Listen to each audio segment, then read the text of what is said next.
Как справедливо заметили древние мудрецы, человеку свойственно ошибаться. А не ошибается лишь тот, кто ничего не делает. Однако за каждое заблуждение принято извиняться. Казалось бы, два простых слова «прости меня». Но как же порой сложно заставить себя их произнести. Поэтому некоторые прибегают к маленькой хитрости. Извиняются без слов. А как это сделать, узнаем у уссурийцев.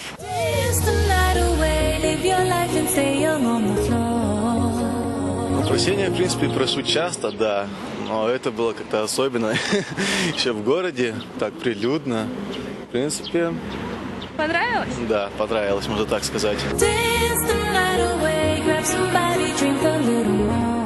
Ну, когда подарками, когда чем. Когда просто впрямую подойду и извинюсь за что-то. Если я действительно в чем-то виновата, то обычно стараюсь просить прощения. Как маленький котенок, прости, прости, прости. Вообще простите меня все, кому я сделала что-то плохо. А так как? Ну, на дураков же не обижается.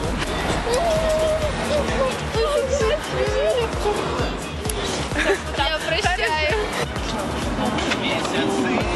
Я тебя прощаю. Ура! Все, мы снова вместе? Да, мы снова рядом.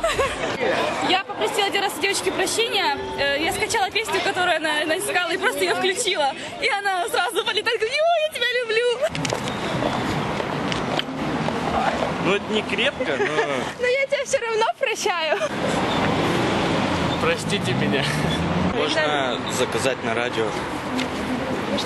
А можно самолет сделать, чтобы он дымом нарисовал на небе имя. А в Аргентине одна молодая особа извинилась перед своим бойфрендом с юмором. Девушка обвязала себя бантом, взяла в руку 34 воздушных шарика и сделала жалостливый вид. Молодой человек не устоял перед этим представлением и простил ее.